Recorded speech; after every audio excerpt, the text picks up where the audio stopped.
And so when you stepped in, I actually remember this.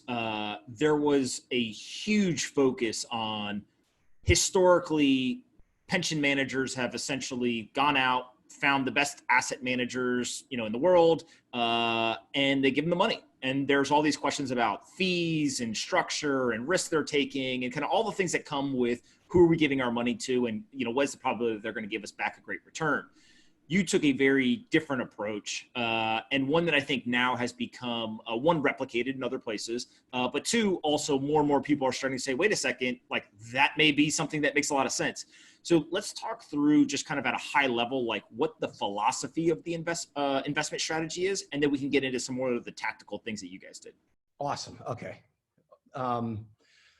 So here's the philosophy is, for starters, so pensions allocate asset, right?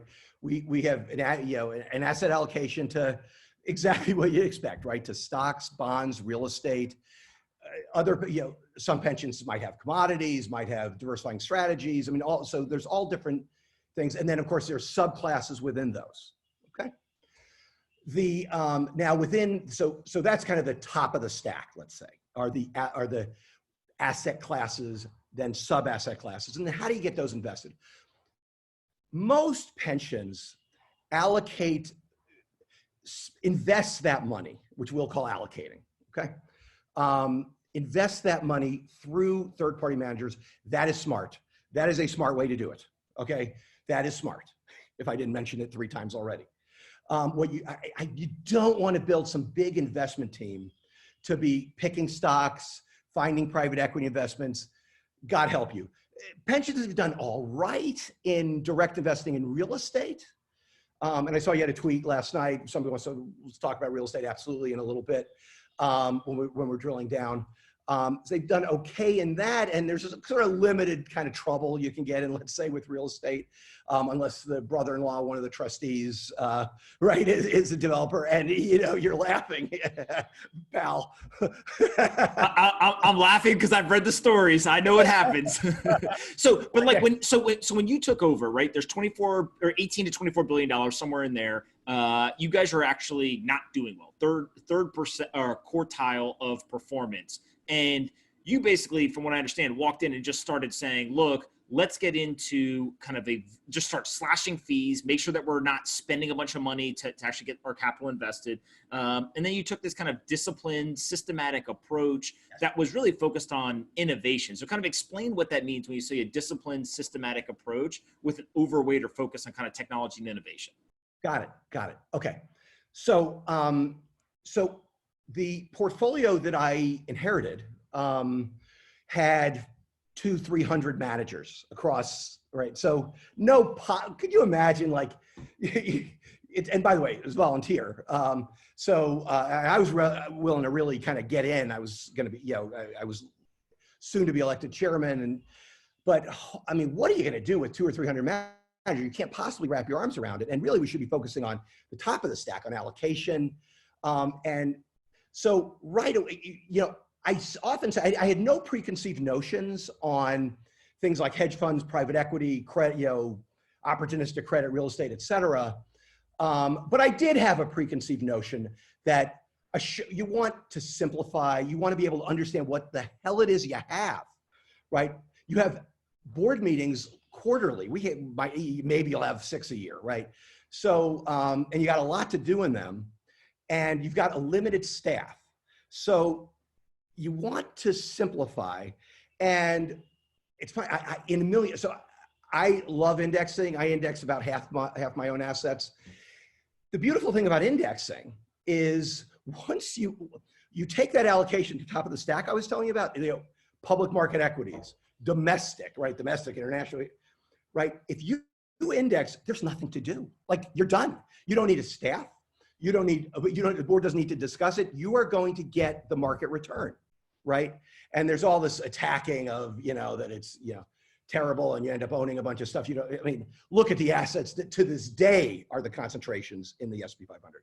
So, which again, we can get to a little bit later as I sort of go through your question. So index, what I didn't realize though, is I had no idea. So all pensions, pensions operate around the government, right? They're funded by government, these state pensions, which is most of the pension assets. Anytime you have government around, you're going to have politics around. And early on, like it's unbelievable. I'm driving somewhere, I get a call, and I don't recognize the number, but it's a lobbyist. It's a lobbyist calling me about some manager that they hear that we're going to be, shortening simplifying the manager roster. And I'm like, do you realize you're calling me is a material piece of data, right? That will support getting rid of whoever you're calling me about. Please don't tell me the name. Like, are you kidding me? Like, I mean, that happened. And that, by the way, happened more than once.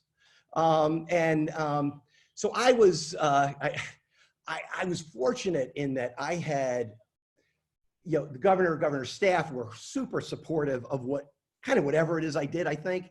And so as soon as those calls went in over there, they're like, deal with Marc. Yeah, it was a brick wall. Okay. And it feels like as you step in as the chairman, like really, you said it already, right? Like the goal is, do we get the asset allocation right? Meaning, we're going to take 10%, put it in real estate. We're going to put, 60% in stocks. We're going to put in, here's how we break it down across all the different indices, whatever it ends up being. Most people will then spend tons and tons of time on, well, which manager do we select within this bucket? What you're basically making the argument for, and you guys did, was you basically said, look, if most of people aren't going to beat the industry benchmark, then why don't we just invest in the industry benchmark? And therefore, yes, there might be one or two people who beat it, but we're going to beat 80-90% of the managers in this space anyways by just investing in the benchmark. It's easier. We just buy it. We don't have to go and check on a manager, do all that kind of stuff. And then also it's usually much cheaper on top of that, right? And there's an additional advantage, which is, so the meeting that I was elected chairman of, we terminated, so there were 4 managers out of the hundreds that were on watch. So I'm like, surely, if we have like 200 managers, we can at least terminate the 4 that are on watch and have been on watch for a year, or more than a year. So, so sure enough, of course, the media was there, and there was articles written later, yada yada, which I think actually, to me, they I think started out as hit pieces. I think they made us look terrific. But here's what I noticed though. So in the investment committee meeting, when we were really getting into the guts of this, one of the trustees on the other side of the table, got pretty pissed of like, we got an RFP for a general consultant which was kind of part of all of this. You terminate these managers, like, and got really pissed. And I could say, this is kind of thing that I think happens over and over, often happens behind closed doors, maybe with a staffer, okay, who needs a board to like that. Anyway, once sort of people chilled a little bit, and then we had board meeting, and same kind of energy entered the room, lots of heat.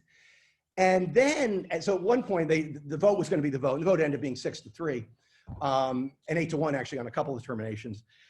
So this trustee sits down. It's like, all right, Marc, what are you putting the money into? And I'm like, it's going to be indexed. And all the heat came out of the room. And that's what gave me the idea to write that first Wall Street Journal op-ed. Indexing not only is a terrific way to invest, okay, it also is a beautiful, beautiful governance tool to keep people out of trouble. Okay, like just recently, that North Carolina senator, or Georgia, wherever the hell they are, and this has happened kind of over and over, where, right? It's like if you index, you really become impenetrable from the peanut gallery shooting at you. And in this case, where some managers were getting terminated, and by the way, the managers are perfectly good people doing a professional job. I never once suggested that wasn't the case, and it wasn't the case. They were just kind of a little under their benchmark. At best, they'd be at their benchmark. And I was just trying to simplify things, and that's where our board ended up. And so by indexing, you take the insult out of it.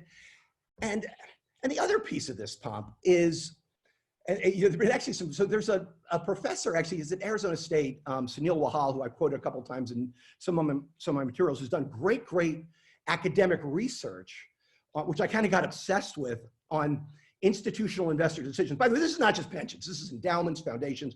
Everyone suffers from this. of you're constantly firing managers and hiring other ones. Okay, flavor of the month. All right.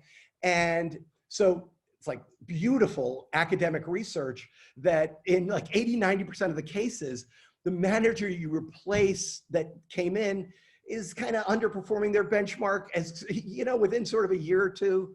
And you're just running on a treadmill. You're wasting your time.